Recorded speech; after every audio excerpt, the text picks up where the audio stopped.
नमस्ते गुरुजी। गुरुजी, मेरा एक प्रश्न है कि आजकल मनुष्य को क्रोध बहुत आता है, तो आप कृपया इस पे प्रकाश डालिए कि क्रोध क्यों आता है?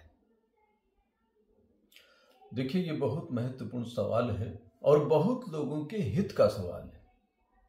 इसे हम एक मंत्र के द्वारा समझते हैं, एक श्लोक के द्वारा समझते हैं, जो भगवान श्री कृष्ण ने अर्जुन को समझाते हुए कहा है कि क्रोध आता कहां से है, क्रोध की जड़ क्या है।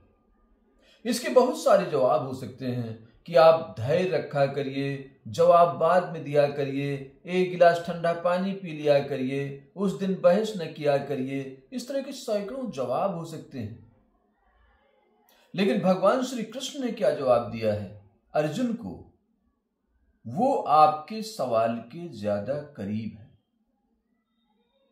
और उसने कहा है कि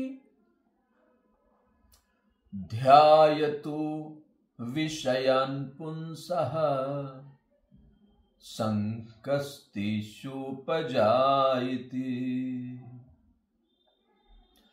ध्यायतु विषयान् पुंसः संगस्तेषुपजायते।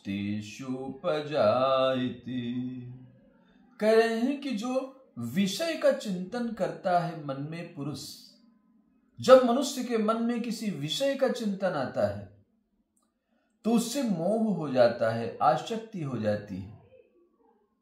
संगात संजायते कामः, कामात् क्रोधाभिजायते। और जब मोह हो जाता है तो उसे पाने की इच्छा होती है, कामना होती है। और जब कामना पूरी नहीं होती तो क्रोध आता है। तो ये पूरी यात्रा है, बड़े एक श्लोक में बहुत ही सरल तरीके से भगवान श्री कृष्ण ने अर्जुन को समझाया कि किस तरह से एक विचार आता है पहले मन में, ध्यान में आती है कोई चीज। ध्यायतो विषयान् पुंसः, एक ध्यान आया हमें कि एक कार जा रही रास्ते में, अचानक दिख गई कार, एक नया मॉडल है। संगस्तेषुपजायते, उसका संग करने के लिए, उसे प्राप्त करने के लिए आगे बढ़ गए हम लोग विचार में, उससे मोह हो गया, लगाव हो गया, आसक्ति हो गई। संगात संजायते कामः, उस संग के कारण, उस कामना के कारण, उस आसक्ति के कारण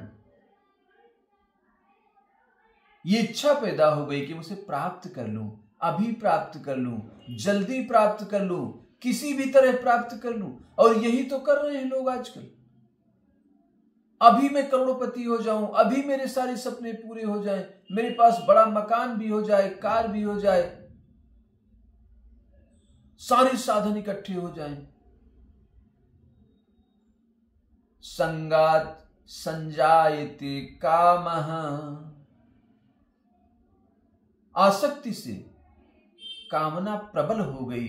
और जब प्रबल कामना हो गई और जेब में पैसे नहीं हैं, उसके अफोर्ड नहीं कर सकते, वो कामना पूरी नहीं हो सकती।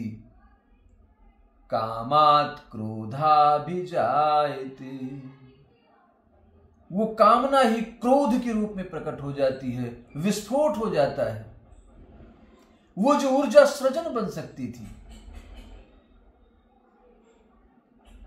कुछ पैदा कर सकती थी संसार के लिए, कल्याण के कार्य में लग सकती थी, वो ऊर्जा विनाशकारी हो गई। और इसी ऊर्जा को कल्याणकारी बनाने के लिए सत्संग की जरूरत है, किसी संत की जरूरत है, किसी मार्गदर्शक की जरूरत है, जो उस ऊर्जा को क्रिएटिव बना दे, सृजनात्मक बना दे और ये विश्वास दिला दे कि वो प्राप्त तो होगा, लेकिन प्रक्रिया ये है, धीरे धीरे मेहनत से